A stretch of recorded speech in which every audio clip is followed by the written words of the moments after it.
السلام علیکم ورحمۃ اللہ وبرکاتہ۔ امید کرتی ہوں آپ سب خیریت سے ہوں گے۔ آج ہم نے الحمدللہ سے قرآن پاک کے دوسرے پارے کا دوسرا رکوع شروع کرنا ہے۔ ہمارے پچھلے رکوع آپ پیچھے دیکھ سکتے ہیں پچھلی ویڈیو میں۔ سب سے پہلے چینل کو سبسکرائب کریں تاکہ ہر آنے والی ویڈیو آپ کے پاس ریمائنڈر ہو اور آپ کو یاد رہے کہ آج بھی آپ نے قرآن پاک سننا ہے، سمجھنا ہے اور دیکھنا ہے۔ تو آج جمعۃ المبارک ہے، تو سب درود پاک کی کثرت سے جو ہے وہ ذکر کریے گا، اس کی بہت فضیلت ہوتی ہے۔ شروع کرتے ہیں۔ اعوذ باللہ من الشیطان الرجیم، بسم اللہ الرحمن الرحیم۔ وَلِكُلِّ وِجْهَةٌ هُوَ مُوَلِّهَا فَاسْتَبِقُوا الْخَيْرَاتِ أَيْنَمَا تَكُونُوا يَأْتِ بِكُمُ اللَّهُ جَمِيعًا إِنَّ اللَّهَ عَلَى كُلِّ شَيْءٍ قَدِيرٌ۔ اور ہر ایک کے لیے ایک سمت ہے جس کی طرف وہ منہ پھیرنے والا ہے، سو نیکیوں میں ایک دوسرے سے آگے بڑھو۔ تم جہاں کہیں بھی ہوگے اللہ تعالیٰ تمہیں اکٹھا کر کے لے آئے گا، یقیناً اللہ تعالیٰ ہر چیز پر پوری قدرت رکھنے والا ہے۔ تو اس آیت کا واضح صاف صاف مطلب نظر آ رہا ہے ہمیں کہ اللہ پاک فرماتے ہیں کہ تم نماز پڑھنے کے لیے، اس میں دونوں جملوں میں ایک لطیف خلا ہے کہ تم نماز پڑھنے کے لیے کہیں نہ کہیں تو رخ کرو گے ہی، مگر بجائے اس کے کہ تم اس رخ میں بحث و مباحثے کرو، اس رخ کی فکر کرو جس میں تمہارے لیے بھلائی ہے، جس کے لیے تم نماز پڑھتے ہو۔ مطلب نماز جو انسان کے لیے کئی طرح بہت طریقے سے فائدہ مند ہے، جیسے کہ پاکی بھی نماز دیتی ہے اور نماز انسان کو نیک بناتی ہے۔ تو اس میں یہ ہے کہ تم بجائے اس کے کہ رخ اور مقام میں بحث کرو، تم اس رخ کی پرواہ کرو جہاں بھلائی کے لیے تم اس میں پڑھتے ہو، نماز کو پڑھتے ہو، ٹھیک ہے۔ تو اس میں یہ بتایا گیا ہے، بیان کیا گیا ہے۔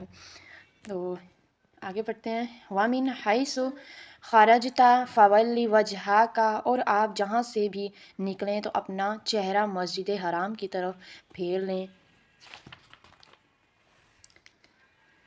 شطر المسجد الحرام وَإِنَّهُ لِلْحَقِّ مِنْ رَبِّكَ وَمَا اللَّهُ بِغَافِلٍ عَمَّا تَعْمَلُونَ، اور یقیناً آپ کے رب کی جانب سے بلا شبہ وہ حق ہے، اور جو بھی تم عمل کرتے ہو اللہ تعالیٰ اس سے ہرگز غافل نہیں ہے۔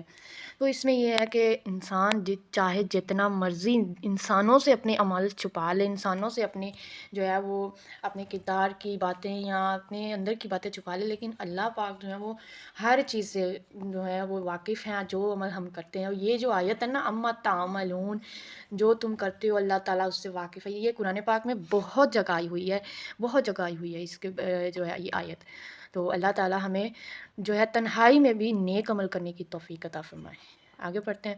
وَمِنْ حَيْثُ خَرَجْتَ فَوَلِّ وَجْهَكَ شَطْرَ الْمَسْجِدِ الْحَرَامِ وَحَيْثُ مَا كُنْتُمْ فَوَلُّوا وُجُوهَكُمْ شَطْرَهُ لِئَلَّا يَكُونَ لِلنَّاسِ عَلَيْكُمْ حُجَّةٌ إِلَّا الَّذِينَ ظَلَمُوا مِنْهُمْ فَلَا تَخْشَوْهُمْ وَاخْشَوْنِي وَلِأُتِمَّ نِعْمَتِي عَلَيْكُمْ وَلَعَلَّكُمْ تَهْتَدُونَ۔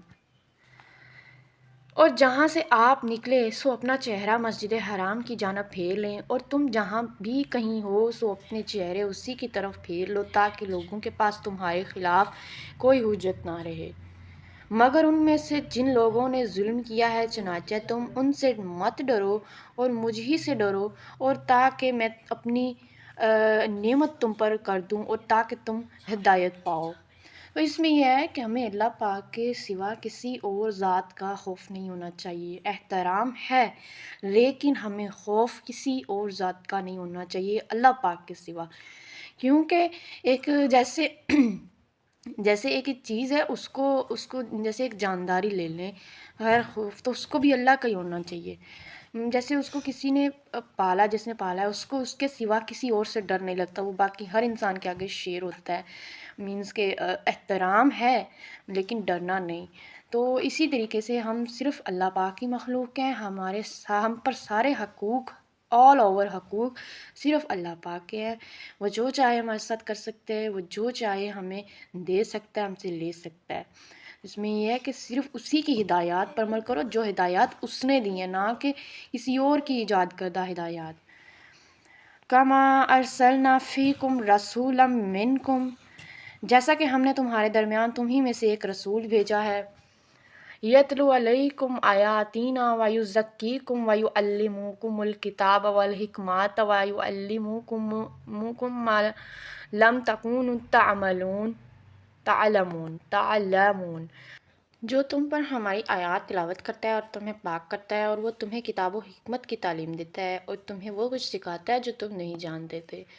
اس میں یہ ہے کہ حضرت ابراہیم علیہ السلام جب کعبے کی تعمیر کروائے تھے تو انہوں نے دو دعائیں کی تھیں کہ اے اللہ، ہم میں سے ہماری نسل کو ایسی امت بنا جو مکمل، ہماری نسل میں سے ہی ایسے پیدا کر لوگ جو مکمل طور پر تیرے فرما بردار ہوں، اور دوسری دعا یہ تھی کہ اسی امت میں سے ایک رسول بھیج۔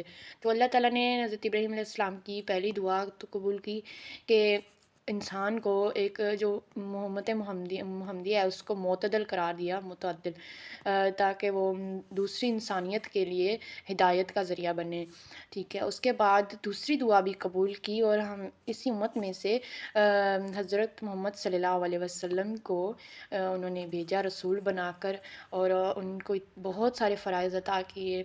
تو حضرت محمد صلی اللہ علیہ وسلم نے اللہ پاک کا جو احکامات تھے وہ سب تک پہنچائے، اور ہمارے آخری نبی ہیں، ہمارے جو ہے وہ ہدایت اور ہماری بخشش کا ذریعہ ہی وہی ہیں۔ تو ہمیں اپنے نبی پاک صلی اللہ علیہ وسلم کی ہدایات پر عمل کرنا چاہیے جو انہوں نے بہت مشکلات سے ہم تک پہنچائی تھیں۔ فَاذْكُرُونِی أَذْكُرْكُمْ وَاشْكُرُوا لِی وَلَا تَکْفُرُونِ، لہٰذا مجھے یاد رکھو، میں تمہیں یاد رکھوں گا، اور میرا شکر ادا کرو اور میری ناشکری مت کرو۔ تو اس میں واضح آتا ہے کہ اللہ پاک کا ہمیں شکر ادا کرنا چاہیے، اور کسی بھی حال میں، مایوسی میں یا غم میں، ہمیں اس کی ذات سے مایوس نہیں ہونا چاہیے، نہ شکری نہیں کرنی چاہیے، ہمیشہ شکر ادا کرنا چاہیے اور صبر سے کام لینا چاہیے، بیکاز صبر کے بعد جو ہمیں ملتا ہے وہ ہماری امید سے بڑھ کر ہوتا ہے، اور یہ ملتا ضرور ہے لیکن ایک مقررہ وقت کے تحت، تو ہمیں صبر کرنا چاہیے، ٹھیک ہے۔ جزاک اللہ خیر، چینل کو سبسکرائب کرتے جلدی جلدی سے، تاکہ ہم یہ سلسلہ اسی طرح باقی لوگوں کے ساتھ بھی شیئر کر سکیں۔ Thank you.